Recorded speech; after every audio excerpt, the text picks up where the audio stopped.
Vamos abrir em Levítico 25. Então vamos ler do verso 1 até o verso 7. Levítico, capítulo 25. Nós vamos ler do verso 1 ao verso 7. Diz assim a palavra de Deus. Disse o Senhor a Moisés no monte Sinai: Fala aos filhos de Israel e dize-lhes: Quando entrardes na terra que vos dou, então a terra guardará um sábado ao Senhor. 6 anos semearás o teu campo, 6 anos podarás a tua vinha e colherás os seus frutos. Porém, no 7º ano haverá sábado de descanso solene para a terra, um sábado ao Senhor. Não semearás o teu campo, nem podarás a tua vinha. O que nascer de si mesmo na tua seara não cegarás, e as uvas da tua vinha não podada não colherás. Ano de descanso solene será para a terra. Mas os frutos da terra em descanso vos serão por alimento, a ti e ao teu servo e à tua serva, e ao teu jornaleiro e ao estrangeiro que peregrina contigo, e ao teu gado e aos animais que estão na tua terra, todo o seu produto será por mantimento. Amém. Vamos orar? Senhor, essa é a tua palavra, e nós estamos aqui reunidos para te ouvir a tua voz. Assim como nossos ouvidos ouvem o som da chuva, que nós possamos ouvir o som que vem do céu. Diferente do som da chuva, que é ininteligível, nós possamos ouvir a sua voz de maneira lúcida, nítida, e que o teu Espírito fale conosco, e que nós possamos fazer aquilo que o Senhor quer de cada um de nós. Visita, Senhor, a tua igreja, visita o teu povo. É a nossa oração em nome de Cristo. Amém. Podem sentar. O capítulo 25 de Levítico é um capítulo que nos fala de maneira muito clara que a sociedade israelita era eminentemente agrária. Eles viviam principalmente nos campos. Então, para quem vive no campo, é muito importante a fertilidade desse solo. Nós sabemos, se simplesmente pegarmos um pedaço de terra e começarmos a plantar ali de maneira ininterrupta, nós vamos ter colheitas por algum tempo. Mas vai chegar um momento que os nutrientes dessa terra vão se esgotar, e então as colheitas vão começar a mirrar, e vai chegar um tempo que a gente não vai ter mais colheita. Então Deus aqui está ensinando, antes que o povo entrasse na terra, que eles precisariam guardar a cada 7 anos, 1 ano de descanso para a terra. Só que isso era muito mais do que uma técnica agrícola. Isso era um desafio, era um teste para que o povo confiasse em Deus. Depois, então, de Deus falar sobre esse descanso a cada 7 anos para a terra, a partir do verso 8, nós vamos ter aquilo que nós chamamos de o ano do jubileu, que acontecia a cada 50 anos. E era um ano que nós podemos falar de o ano da liberdade. Um ano em que os escravos são soltos, em que as dívidas são sanadas, em que as terras que foram vendidas voltam para suas famílias de origem. Então é um ano de muita alegria em toda a terra de Deus.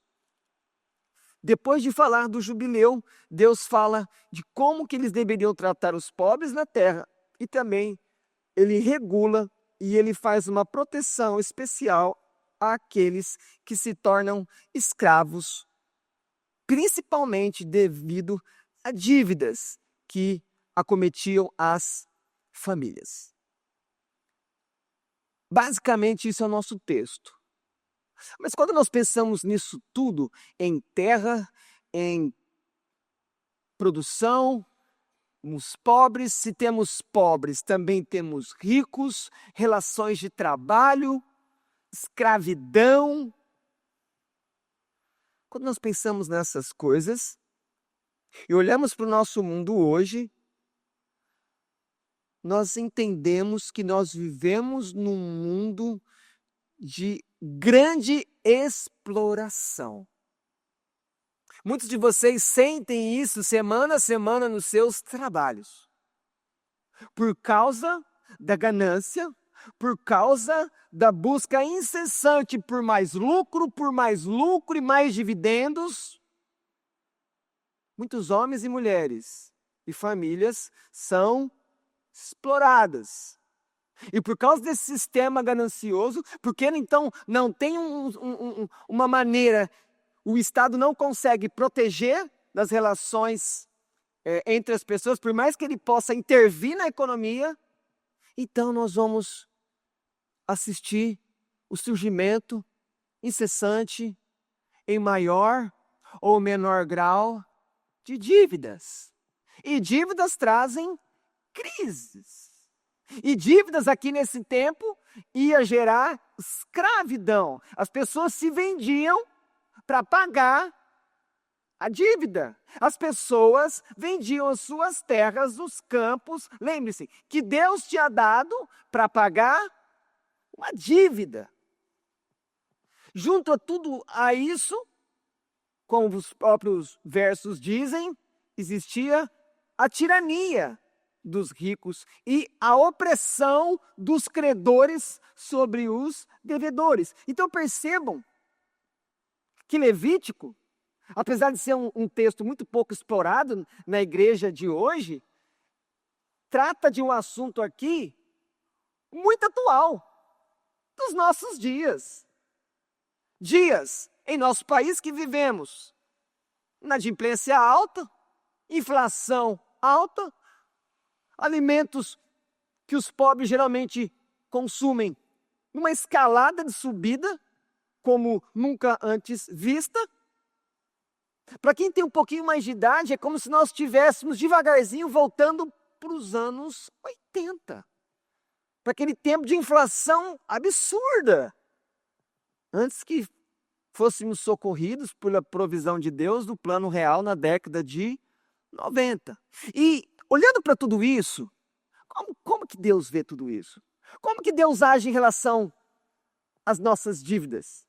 Como que nós devemos agir no momento de crise? Qual o cuidado que eu tenho que ter para não explorar alguém no momento de deficiência financeira?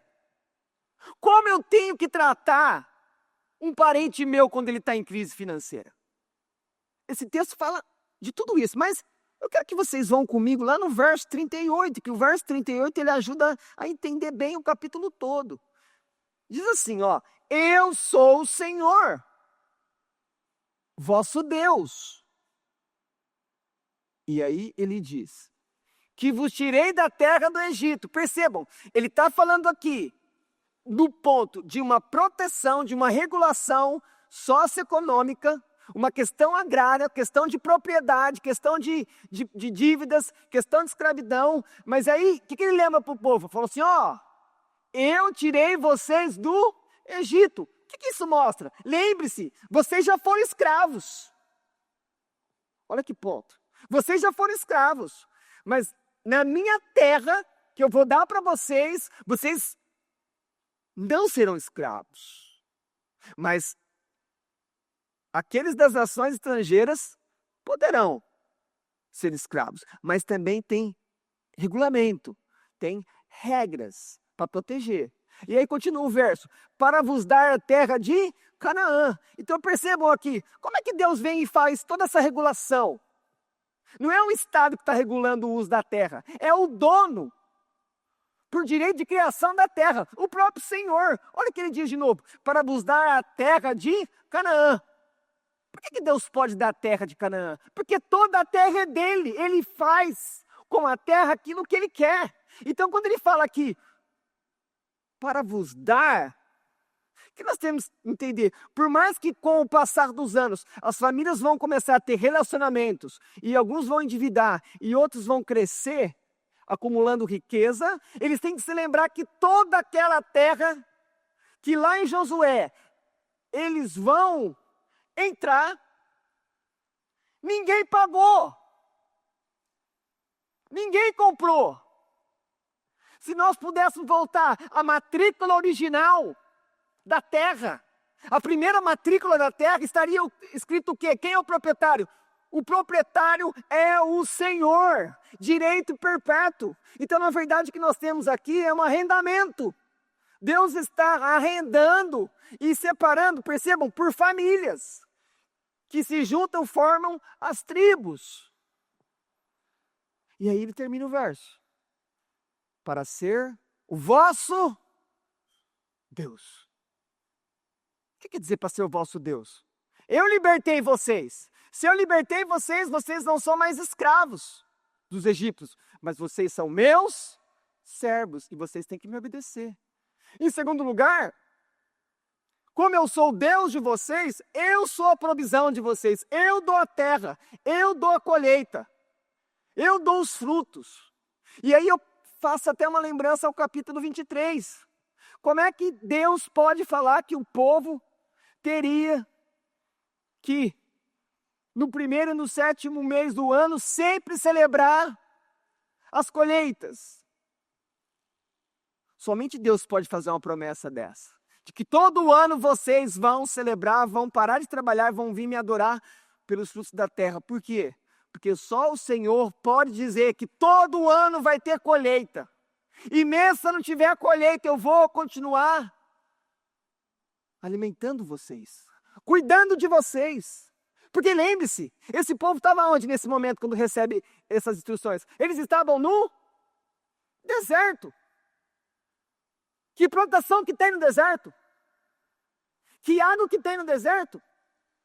Que carne que tem no deserto? Não tem padaria no deserto, mas todas essas coisas eles receberam, porque o Senhor proveu eles de maneira sobrenatural.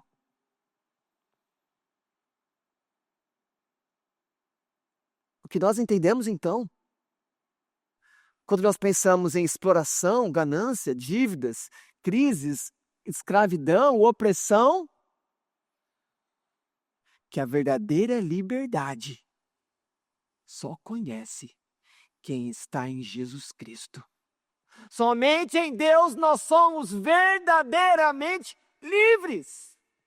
Livres. Só em Deus. O mundo não pode te dar liberdade. Você não pode conquistar liberdade por si mesmo. Você é dependente. Então passemos a olhar com mais vagar os textos. Do verso 1 ao verso 7, nós temos o ano sabático. Lembre-se, a cada 7 anos a terra tinha que descansar. Não podia plantar. É o que diz o texto. Olha o verso 2. Diz assim: quando entrares na terra que vos dou, percebe aqui? A terra que eu vos dou, a terra é do Senhor, eles são arrendatários, eles recebem essa terra. E então, ele vai falar para eles que no 7º ano eles não vão semear, nem vão podar as vinhas. E aqui, eu já preciso me atentar a algo importante.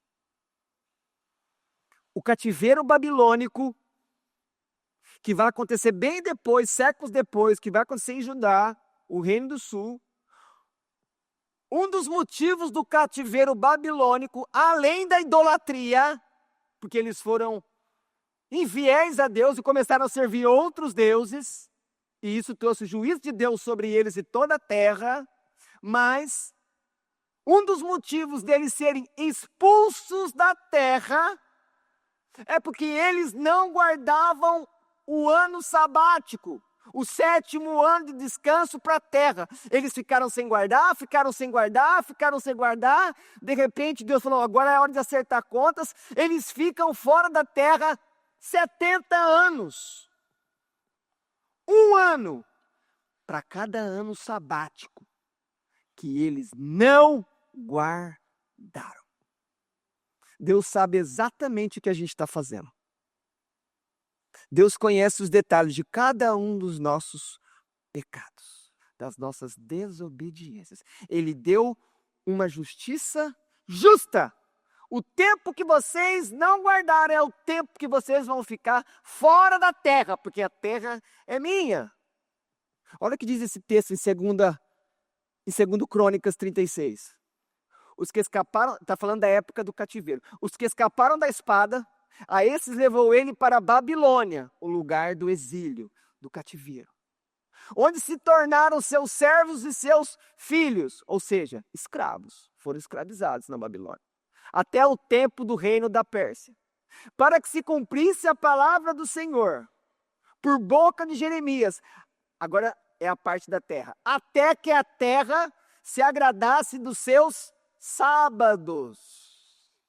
Eles não guardaram o ano sabático, e isso custou a presença deles na terra. Todos os dias da desolação repousou, até que os 70 anos se cumpriram. Foi o tempo exato que eles não guardaram. Deus foi somando, Deus foi somando. Como é importante a gente entender regras simples que Deus põe a nós e que nós precisamos obedecer. E qual que era um teste que tinha aqui? Que teste que há aqui sobre eles não plantarem? Como é que você chega para um lavrador e fala assim, não planta no 7º ano? O que ele vai falar? Eu não vou ter colheita. Eu vou ter dificuldade financeira. Eu vou ter problema com o banco. Esses dias atrás, veio uma notícia econômica que, olha, o dinheiro do governo federal para os agricultores acabou. O que aconteceu com o mercado? O que aconteceu com os agricultores? Foi uma situação complicada. Porque sem dinheiro não tem a semente, não tem os insumos, não tem a plantação. E sem a plantação não tem colheita. Mas depois resolveram a situação. Então aqui era um teste. Se eles iriam ou não confiar na provisão de Deus. Então nós chegamos no ano do jubileu. Jubileu quer dizer o som da trombeta. A palavra jubileu quer dizer o ato da terra produzir. A própria expressão jubileu é a terra produz. Por que a terra produz? Porque Deus age sobre a sua criação. Lembre-se, como é que eu tenho que lembrar do jubileu? O ano da libertação. O ano da liberdade. O ano da quitação das dívidas. O ano que as terras voltam aos seus donos. Isso acontecia no 10º dia, no 7º mês do calendário hebraico, que é exatamente o que está ensinado lá no capítulo 16. O dia da expiação. Aí você para pensar, mas por que o jubileu tinha que ser comemorado exatamente no dia da expiação? Por quê? Por que esse dia? Porque aquele dia, o Yom Kippur, era conhecido como o dia do perdão. Deus está ensinando o seguinte, as dívidas são perdoadas, tudo é quitado. Como que é bom saber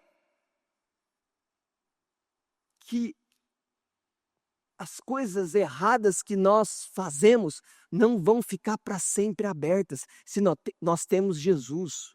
Ele vai resolver, Ele vai intervir.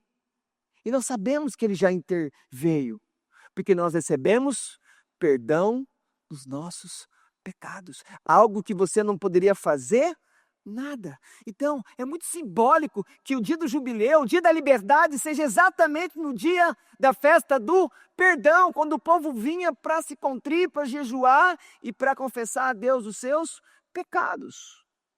Então, o verso 23 vai dizer que a terra é do Senhor. Olha o que ele diz aqui, porque a terra é minha.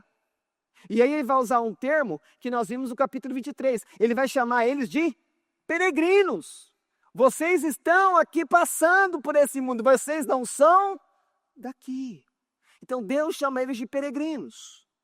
Lembrando das festas da peregrinação, mas ele fala, porque a terra é minha. O Senhor está afirmando. Lembre-se, ninguém que tinha terra em Israel, quando Josué faz a conquista da terra, como líder militar, pagou.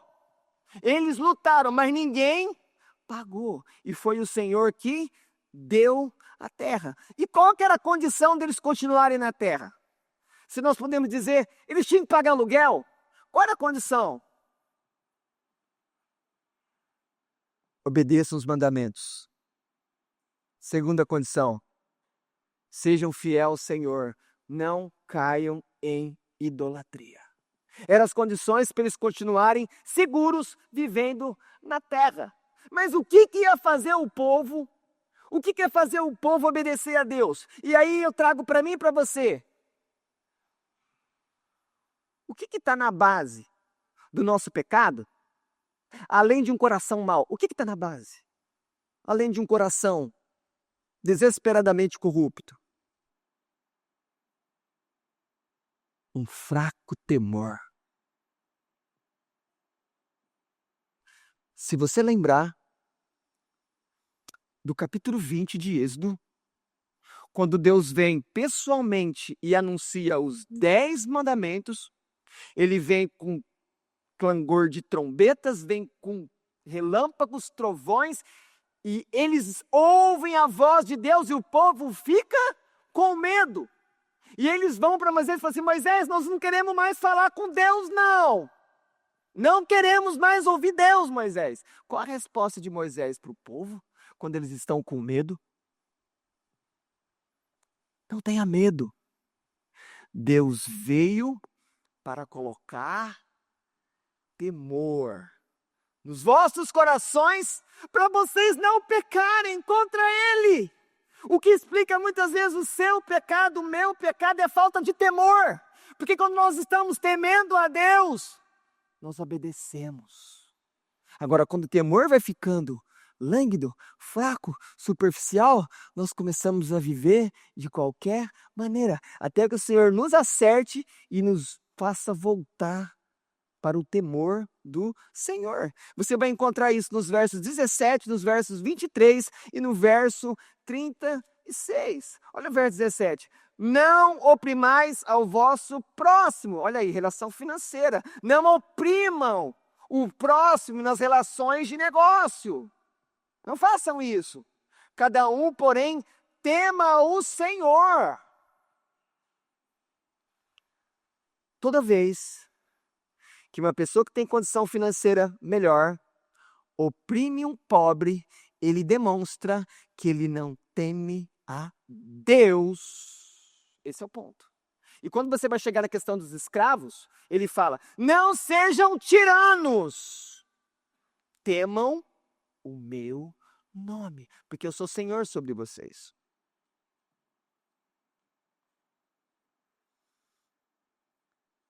Uma outra coisa importante que nós aprendemos aqui no ano do jubileu é que eu não posso deixar a minha família à deriva quando ela tem crise financeira. E família que não é esposa e filhos, é famílias, é irmãos. E muito mais ainda os pais, não posso deixar à deriva. Olha o verso 25, olha o que o Senhor diz aqui.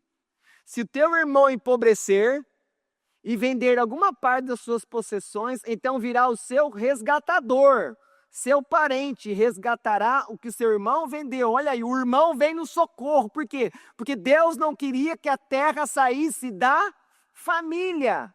Então o irmão que tem uma condição melhor vem e ajuda, paga aquilo, e a terra não sai do nome da família. Olha como que é interessante. Isso é uma coisa que está aqui na lei do Senhor, mas quando você vai, por exemplo, para a própria lei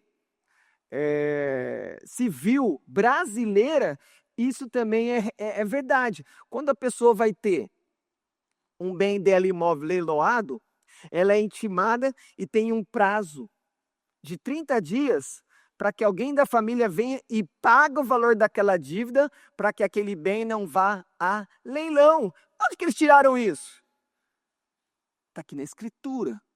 Por mais que o nosso direito é muito proveniente do direito romano, mas essas civilizações antigas, como hebraica, elas tinham essas leis de proteção para proteger quem no final? A família. eu preciso ajudar os meus irmãos. Eu preciso ajudar alguém do meu sangue. Eu não posso virar as costas para essas pessoas. E aqui eu quero lembrar o que aconteceu com Nabote, em relação à importância que esse povo tinha em relação àquela terra ser da família. Porque, tipo assim, por que era importante para eles que a terra continuasse na família? Porque foi Deus que deu. O que nós fazemos com aquelas coisas que ganhamos dos nossos pais, dos nossos avós, que muitas vezes não estão mais conosco, mas nós quando olhamos para aquele presente, para aquele algo antigo, pode ser uma coisa muito simples, mas que tem um valor sentimental inestimável. Por quê? Por causa de quem deu. E nós nos apegamos àquilo, e não desfazemos daquilo, até que partamos daqui, e as pessoas fazem o que quiser.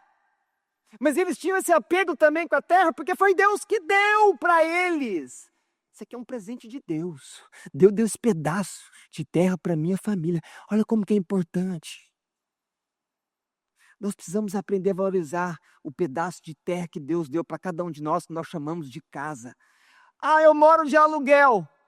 É de Deus do mesmo jeito. Agradeça pelo lugar que você mora, que te abriga, que te protege. Eu preciso ser grato, eu preciso entender que tudo pertence a Deus. E então, Acabe queria comprar a terra de Nabote. O que Nabote fala para ele, o vizinho ali do palácio? Guarda-me, Senhor, de que eu dê herança de meus pais. Nabote não ia vender a terra dele, nem para o rei, valor nenhum. Isso custou a vida de Nabote. Quando Acabe chegou a rainha perversa, olha para o rei ali, com cara de adolescente, chorão, desanimado. Ela pergunta o que foi. Ele fala, ela vai e arruma testemunhas falsas para falar que Nabote cometeu um crime de blasfêmia, um crime grave contra Deus. Ela leva aquilo para a justiça. Então as testemunhas são falsas, os juízes não são juízes que percebem a tramóia ali acontecendo. E então ele é executado. E Deus estava vendo isso. Mas é uma questão que eu quero mostrar, é o valor que Nabote dava para a terra da família. Às vezes você está em alguma coisa que você não dá muito valor. Mas como que a pessoa que te passou isso, que te legou isso como herança, trabalhou, suou, não teve nem perto de todas as circunstâncias favoráveis de conforto, de muitas vezes até luxo que nós temos hoje, que eles não tiveram, eles batalharam, eles pouparam para que nós pudéssemos entrar no descanso deles, e fizeram isso por amor. E às vezes você não dá valor nisso. Você não valoriza o trabalho do seu pai, da sua mãe, do seu avô, que trabalhou, e que Deus abençoou, porque se Deus não abençoar, a herança vai tudo embora. Mas é Deus que mantém essas coisas com a família. Mas aí, nós voltamos àquela questão. Mas calma aí, voltando à questão de não plantar, como que o povo vai não plantar? Porque para pensar, se o povo não plantar, vai ter colheita no outro ano? Não tem colheita. Você fica um ano sem plantar, e o problema não é aquele ano, o problema são 2 anos, porque no outro não tem colheita. Então, como é que Deus resolve isso? Vai no verso 21. Olha o verso 21. A partir do verso 20, olha lá. Deus já sabe a nossa pergunta. Deus já sabe a nossa ansiedade. Deus já sabe a nossa falta de confiança. Olha o verso 20. Se disserdes que comeremos no ano 7º, por que no ano 7º? Olha aí. Visto que não havemos de semear nem colher nossa messe? Deus faz uma pergunta retórica. Deus faz uma pergunta retórica. Ele faz uma pergunta para mostrar que o povo está pensando aquilo. Ele falou, vocês estão pensando isso. Aí Deus dá a resposta. Então, eu vos darei a minha bênção. Em que ano? No 6º, 1 ano antes do ano que não vai ter plantação. O que ele fala? Para que dê fruto por 3 anos. Isso aqui é prosperidade de Deus. Não a teologia da prosperidade fora. Isso aqui é prosperidade. Porque é para todos. Ele fala o seguinte: confiem em mim, me obedeçam, porque no 6º ano eu vou dar uma colheita suficiente para vocês ficarem 3 anos. Glória a Deus. Esse é o nosso Senhor. Olha, esses detalhes mostram o cuidado de Deus. Ele escreveu, porque Deus poderia ter falado assim para o povo: não plantem no 7º ano. Mas Senhor, alguém poderia chegar com uma boa pergunta: mas Senhor, eu tenho 12 filhos, o que eu vou fazer se eu não plantar? O Senhor não deve resposta para ninguém. O Senhor não tem explicação porque tem 12 filhos. O Senhor poderia falar: você tem 12 filhos? Tenho, Senhor, porque eu te dei. Volta para sua casa. Mas não! Deus escreveu, Deus registrou. Falou: escuta, eu vou colocar aqui o que eu vou fazer. Apenas creiam, obedeçam. Não plante no 7º ano. Mas o povo desobedeceu. O povo plantou. Isso custou para eles ficar na terra. Uma outra coisa aqui importante também: como você tinha 50 anos, quando você vendia uma terra, o preço, o cálculo do valor da terra, lembre-se, você tem que olhar essa relação de compra e venda, na verdade, como se fosse uma espécie de arrendamento mercantil. Sabe? Falar: vou arrendar isso aqui por tanto tempo. Você não passa a ser dono do arrendamento. Você usa e por um tempo você paga. Por mais que a gente sabe que no arrendamento de hoje tem a possibilidade no final, se você pagar tudo, você passa a ser dono. Que é diferente, porque o dono sempre é o Senhor. O homem nunca vai ser dono de alguma coisa, apesar de nós pensarmos isso hoje, né? Nós achamos que nós somos donos de todas as coisas, mas Deus é o dono de todas as coisas. Mas o ponto que eu quero dizer para vocês é que, se faltar muito tempo para o jubileu, o valor de arrendamento é maior. Se faltar menos tempo para o jubileu, para o ano do jubileu, o valor vai ser menor. É assim que eles calculavam o valor quando eles tinham que desfazer da terra por algum problema de dívida que acontecia com eles.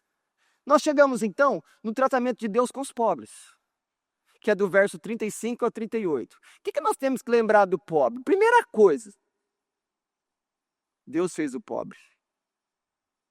Toda vez que eu e você desprezar o pobre, olha aqui para mim.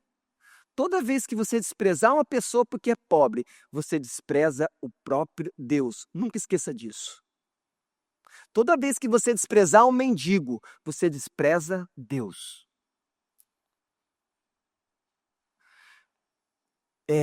Você tem que entender o que é desprezar, que é diferente de dar dinheiro para uma pessoa que vai usar aquilo para fazer só coisa errada e vai continuar naquilo. Desprezar é você nem olhar para ela. Desprezar é você nem dar uma atenção para conversar com ela. Desprezar é nem escutar a história dela e passar perto, de longe, por causa da roupa, por causa da aparência, por causa do cheiro. Quando você faz isso, você peca contra Deus. Porque aquela pessoa, naquela condição terrível que o pecado colocou ela, foi feita a imagem e semelhança de Deus. Por isso que ela merece respeito. Não porque tem algo próprio nela, mas por causa do Criador. E colocou o sinal dele em cada um de nós. Cada um de nós tem uma marca de Deus. A imagem e semelhança está em você. Por isso que todos devem receber respeito, até o pior criminoso. Mesmo que ele vá para uma sentença final de morte, ele deve ser tratado com respeito. E depois receber a sentença que ele merece por causa dos seus pecados. Mas lembramos, Deus é juiz sobre todos. A gente precisa estender a mão para os pobres. A gente precisa pensar um pouco mais nos pobres. Aqui, nesse texto diz, não cobre juros do pobre. Você acha que não tinha um sistema de empréstimo aqui? Não tinha banco, mas as pessoas negociavam uma com as outras, as famílias. Eles falavam aqui, não cobre juros dos seus irmãos, não cobre juros dos pobres. E diz mais ainda, não vá vender alguma coisa que o seu irmão ou outra família precisa para comer, não aumenta o lucro não, porque nisso você peca contra mim. Lucro não é pecado. Mas quando eu aproveito a situação de alguém que está numa crise financeira para ganhar dinheiro em cima dela, além daquilo que é justo, nisso eu peco. E aí eu entro aqui nesse texto de Levítico 25. Ok? Nós sabemos que muitas pessoas em situações de dívida, situações financeiras precárias, elas vão ter que desfazer do bem. E elas vão ter que fazer, às vezes, vender isso rápido. E quando a gente faz isso, a gente sabe que ele vai perder valor. Tudo bem, mas e quando tem aquela pessoa que só fica esperando o momento de aproveitar uma situação calamitosa na vida de alguém? Como é que Deus olha isso? Como é que Deus olha isso? Lembre-se, eu tenho que olhar a situação da pessoa que está recebendo isso. A pessoa que está comprando isso. E às vezes tem que pagar mais caro, porque quem está vendendo se aproveita da miséria, da pobreza, da insuficiência daquele que está passando um momento difícil. E o que o Senhor espera de nós? Seja com os pobres como o Senhor é conosco. Seja generoso. Toda vez que você encontrar alguém pedindo dinheiro num sinal, querendo cuidar do seu carro no estacionamento do supermercado, qualquer lugar que você encontrar, para. Pergunta, como é que você chegou aqui? Escuta a história da pessoa. Chama para vir na igreja. Mostra para ela assistência social. Fala para ela se ela não quer trabalhar. E aí você vai sentir a pessoa. Se você falar de trabalhar, a pessoa já te tratar mal, ok, você já entendeu, ela não quer trabalhar. Aí você vai embora. Ela não está pronta para ouvir o que você tem que dar para ela. Certo? Mas a gente precisa ser cheio de misericórdia. A gente precisa tratar bem as pessoas. Por fim, nós chegamos na questão da escravidão. Nossa, é sério que a Escritura fala de escravidão? Mas a escravidão é algo terrível.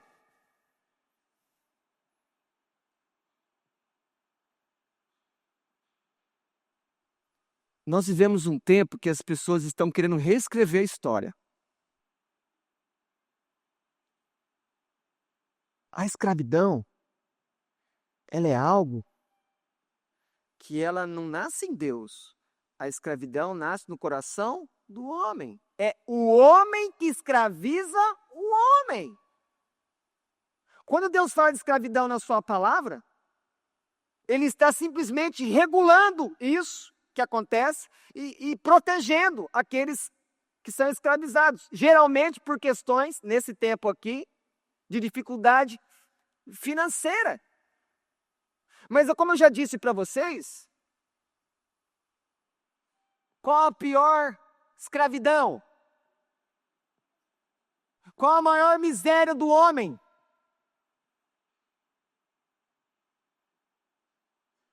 É a falta de perdão dos pecados que só Jesus pode dar. Uma pessoa mais miserável, as pessoas mais miseráveis dessa nossa cidade, que é regada por essa abençoada chuva de Deus, são as pessoas que acordam e dormem com seus pecados todos os dias. E estão ali acumulando dívidas, e não tem ninguém para pagar essas dívidas delas, porque elas não vão até Deus, que providenciou Jesus Cristo para pagar a culpa dos nossos pecados. Mas você não pensa nisso quando vai dormir, né? Às vezes você pensa nas dívidas que você tem com homens, mas se você tem Cristo, lembre-se, você dorme e acorda perdoado. Perdoado por Deus, porque você tem Cristo. Porque as dívidas com os homens econômicas, do ouro, da prata, uma hora elas têm fim, mas essas pessoas se morrerem devendo para Deus, por causa da culpa dos seus pecados, não tem outra chance para elas, não vai ter perdão de pecado do pós-morte, é agora. Percebe? A pior escravidão, então, é a escravidão que o diabo gera, deixando as pessoas presas nos seus pecados. Quando a gente perguntar, então, por que a Bíblia fala de escravidão? Responde com outra pergunta. Se a escravidão é algo que nasce no coração do homem contra o outro homem, então a gente pergunta, quem é o maior libertador do universo? Quem é aquele que tem o nome de Redentor? Deus, Cristo, o Espírito, o nosso Deus. É Ele que liberta, mas o diabo coloca em prisão. E o coração mau dos homens leva eles a ficarem presos pelos seus pecados. As famílias ficavam arruinadas muitas vezes por problemas de colheitas, por secas, por pestes. Elas podiam ser roubadas e isso levava elas à bancarrota. Isso levava elas à falência civil. E elas então tinham que se vender. Pensa, se não tivesse essa regulação da pessoa se vender, e a terra dele não tivesse condição de produzir, essas pessoas iriam morrer de fome, porque não tinha um Estado para dar bolsa, não. Não tinha cesta, elas iam morrer. Então era uma maneira de essas pessoas serem recebidas por famílias que tinham provisão e que ficassem ali sobrevivendo até quando? Até o ano do jubileu. Ou até que elas pudessem ser resgatadas pelo pagamento das suas dívidas, que um parente também podia fazer. Mas quando nós olhamos para a nossa vida hoje, a gente não entende esse contexto da época. Então, de alguma maneira que isso mantinha essas pessoas vivas, por mais que elas estavam numa situação de escravidão, que não tinha nada a ver com a cor da pele delas, mas era uma questão financeira. Lembrando, o verso que eu li para vocês, 38, Deus diz, eu sou o Senhor, eu vos tirei do Egito, e eu vou dar uma terra para vocês lá em Canaã, eu sou o vosso Deus. A gente precisa lembrar disso, porque quando eu chego no verso 42, olha o que está escrito, porque são meus servos que tirei da terra do Egito. Olha o que Deus diz, não serão vendidos como escravos. Deus colocou na lei dele, o meu povo não pode ser escravizado de novo. Por quê? Por que o israelita não pode se tornar escravo? Lembre-se, aqui é a lei de Deus. Mas lá na realidade, no mundo real de Israel, com certeza os israelitas escravizavam o irmão, mas a lei impedia, era pecado. Mas por que o israelita não podia ser escravo? Porque o Senhor comprou ele. E quem o Senhor compra jamais pode entrar novamente em escravidão, porque Ele libertou, Ele pagou o preço. Agora olha para a sua vida espiritual. Se você está em Cristo, Ele pagou a sua vida. O diabo não tem poder sobre você. O pecado não tem poder sobre você. O inferno não tem poder sobre você. O mundo não tem poder sobre você. Porque você pertence a Deus. Então nós somos libertos da escravidão do mundo, do pecado, para sermos o que de Deus? Servos de Deus. Mas Ele nos trata com amor. Ele nos trata com gentileza. Ele nos trata de maneira gentil. Por quê?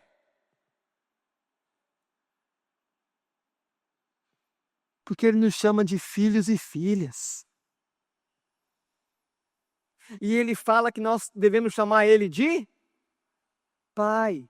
E se você entendeu o amor de Deus, você não vai chamar Ele de Pai. Não, não, não. Pai é longe.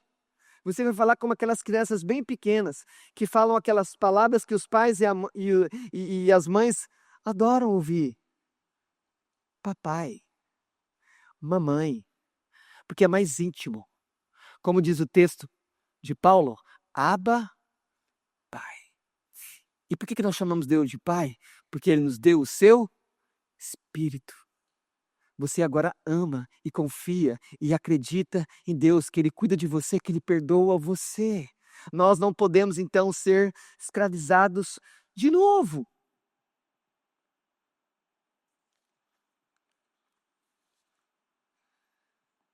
Então, escutando isso, o que nós temos que fazer?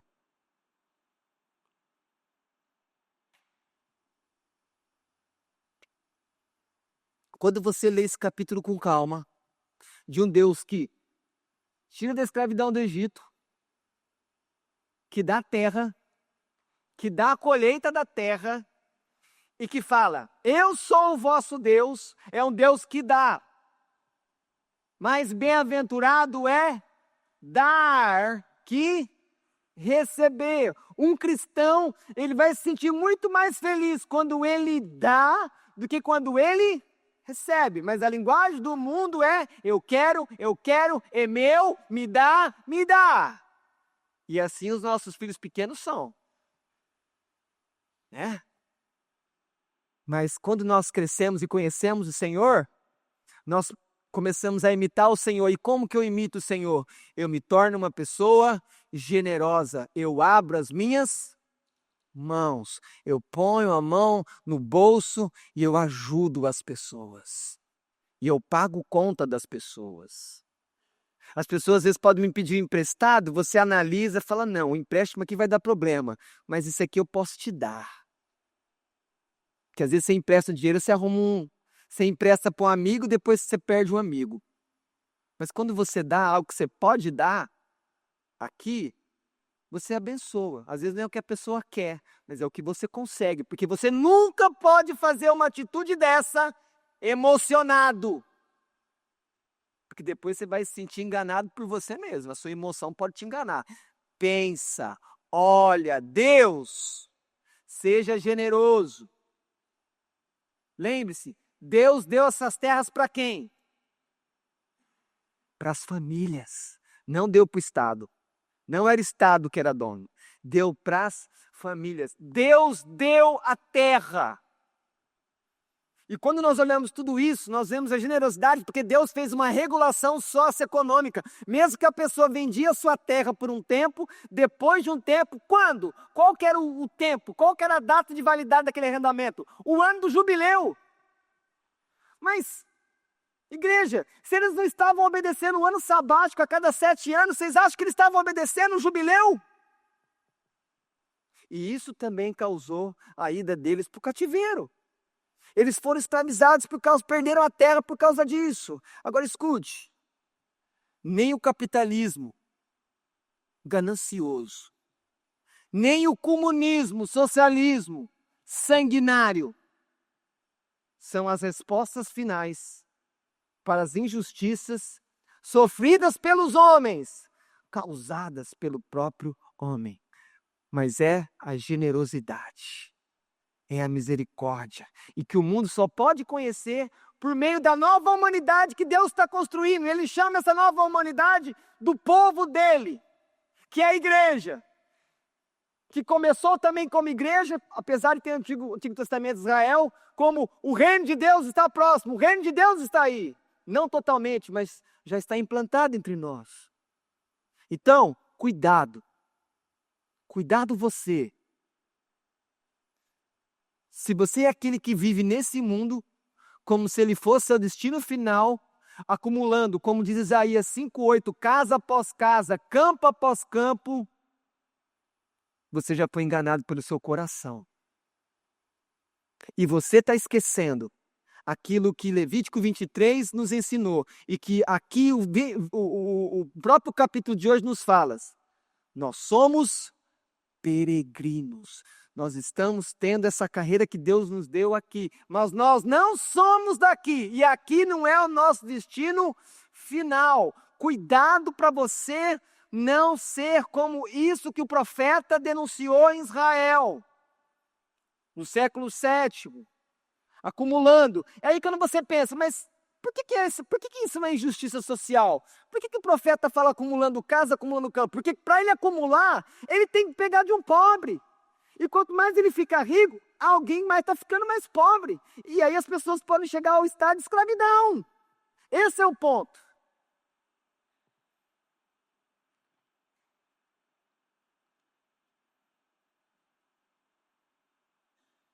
Vou falar algo difícil para você agora,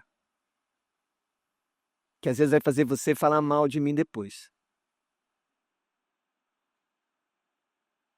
Perdoe seus devedores.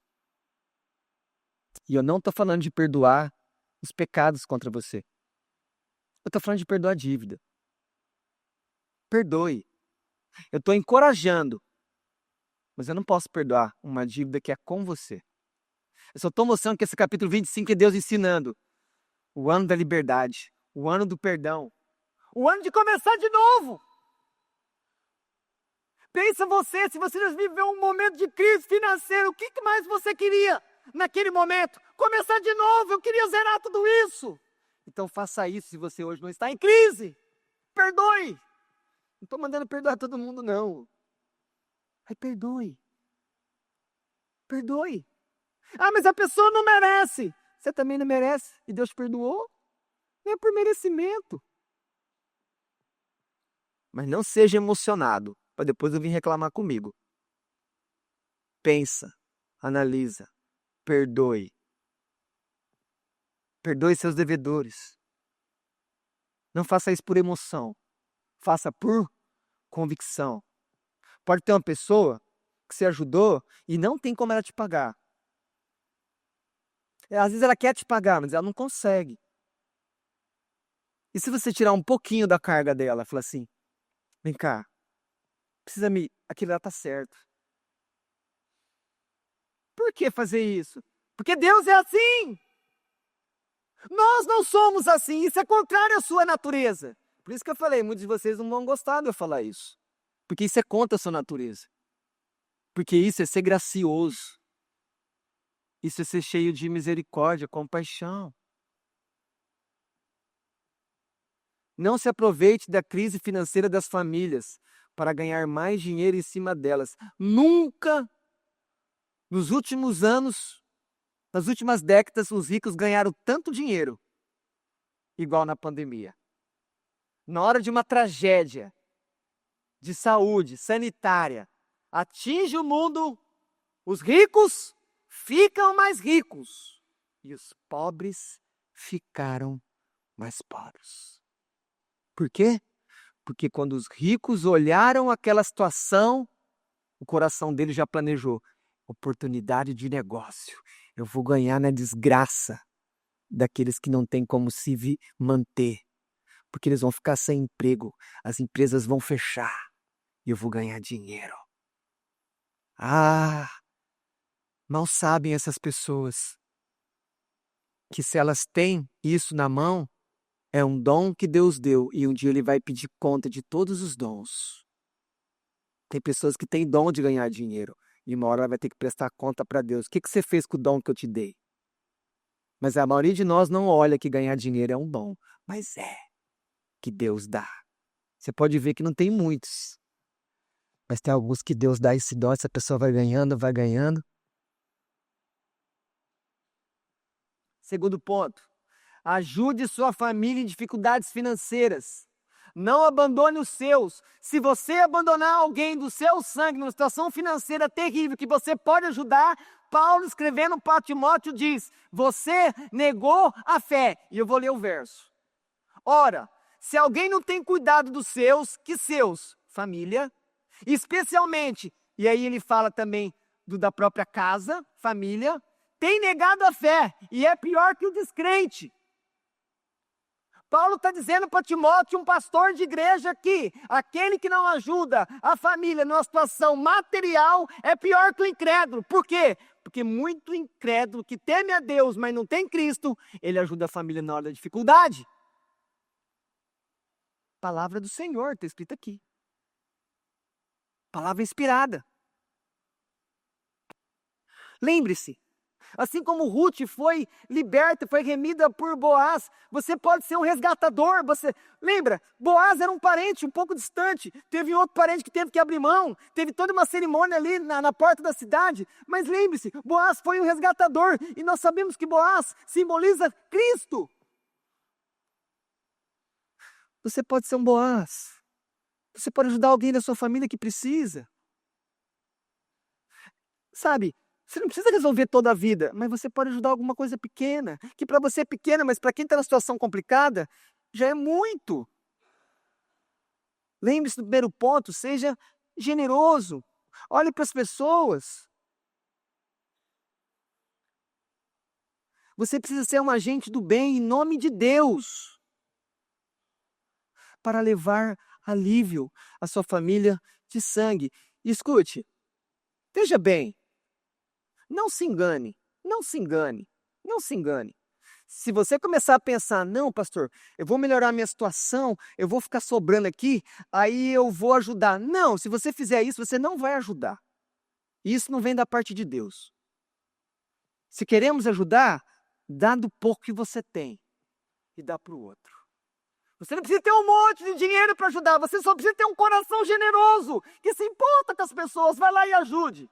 E outra aplicação, se eu tenho que fazer assim com a família de sangue, também com a família de fé. Eu tenho uma outra palavra dado aqui pelo próprio Paulo. Olha o que ele diz. Por isso, Gálatas 6. Enquanto tivermos oportunidade, você tem oportunidade? Você pode fazer o bem para as pessoas? O que você pode fazer de bem para o seu irmão?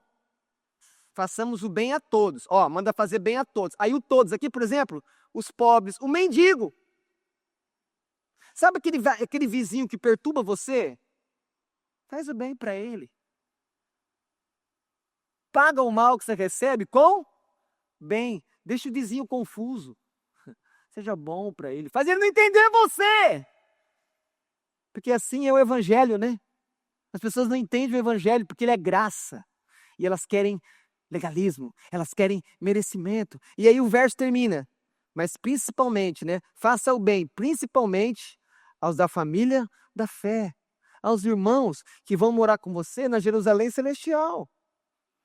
Terceiro ponto. Agora eu quero falar com os endividados. Uma palavra para quem está em crise financeira.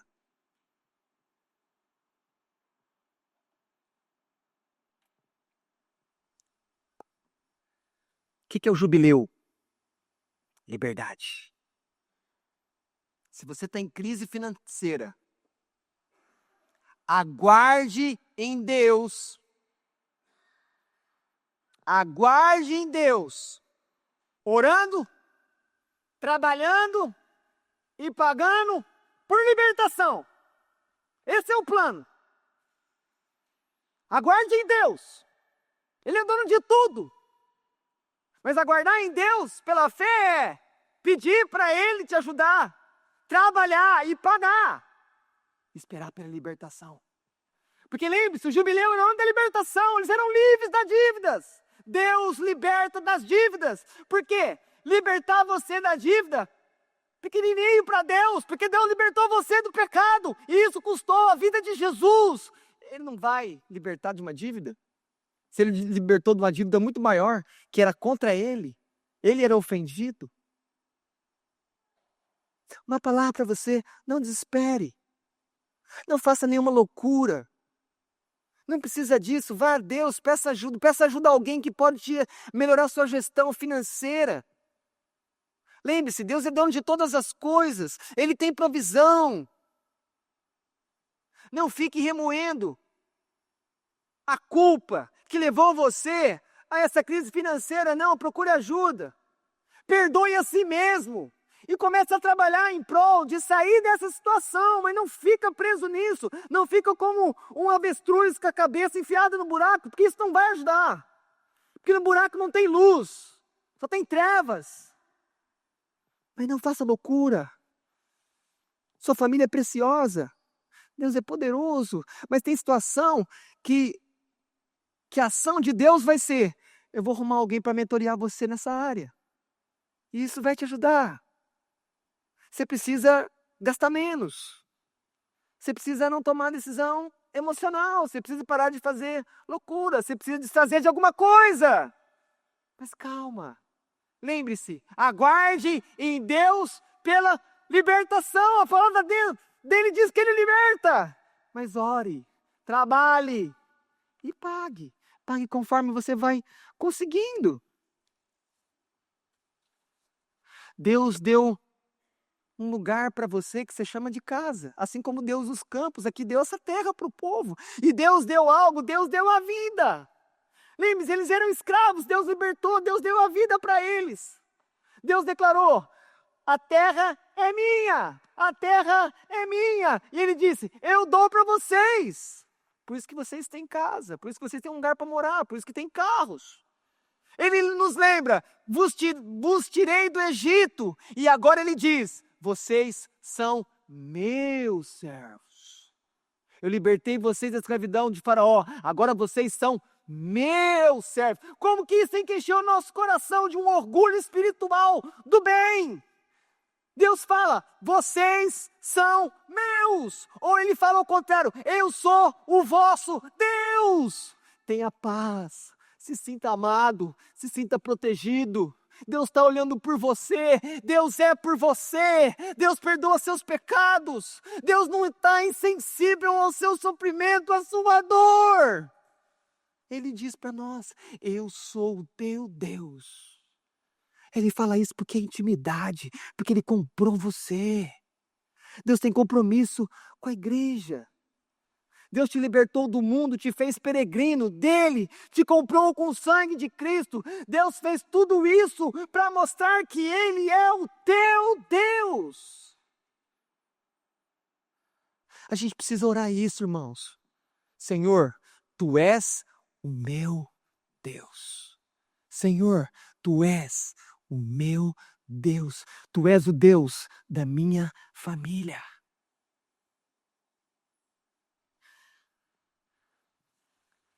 Há um jubileu de Deus para todos aqueles que creem em Jesus Cristo. Jubileu não ficou lá no Antigo Testamento. Existe um jubileu para hoje. Esse jubileu é por meio da fé em Cristo. Creia em Jesus, você que me ouve. Foi Ele que nos libertou da escravidão, do pecado e perdoou todas as nossas dívidas. Nós éramos devedores ao Pai e agora o Pai, esse Deus que é justo, nos recebe. Irmãos, eu quero ler um texto de Isaías que eu acho que você vai ouvir de maneira que você nunca ouviu, porque agora você entendeu o ano do jubileu, você entendeu a questão dos pobres, das dívidas, da escravidão, da exploração. Escute esse texto de Isaías, às vezes você vai entender diferente que Jesus leu quando estava na sinagoga. O Espírito do Senhor Deus está sobre mim. Jesus leu isso na sinagoga. Porque o Senhor me ungiu para pregar boas novas aos quebrantados. Enviou-me a curar os quebrantados de coração e a proclamar libertação aos cativos. Às vezes eu olho libertação aos cativos apenas do ponto de vista espiritual. Eu não consigo ler libertação aos cativos como libertação das dívidas, das crises, da escravidão. E ele continua, e a pôr em liberdade os algemados. A gente só lê do ponto de vista espiritual. A gente não olha que isso é uma realidade social também. A apregoar o ano aceitável do Senhor. Alguns comentaristas dizem que esse ano aceitável do Senhor é o ano do jubileu. Porque quando o jubileu de Deus é vivido, as pessoas são livres, as pessoas são perdoadas e elas podem começar de novo. Deus perdoou a sua maior dívida, que era o seu pecado. Jesus Cristo é nosso resgatador e Ele está preparando um lugar para todos aqueles que creem nele. Novo céu e nova terra. Esse é o futuro para você que crê em Jesus. A vida eterna é um recomeço. A vida eterna é nós podermos ter acesso a algo que Adão foi ilimitado, foi expulso. Nós vamos poder estar na presença da árvore da vida. E quando estivermos na presença dela, nós vamos poder comer livremente. Porque seremos livres da presença do pecado, livres de todo o mal que experimentamos nesse mundo e tristeza.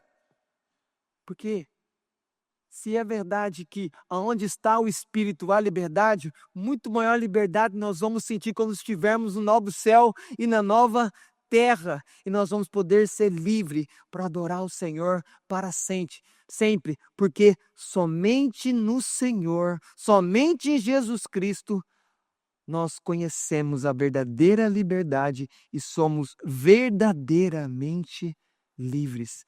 Celebre a liberdade que Cristo conquistou por você. E se você ainda não está em Cristo, vá a Ele nessa noite, que Ele vai quebrar todas as algemas e vai libertar você. Amém.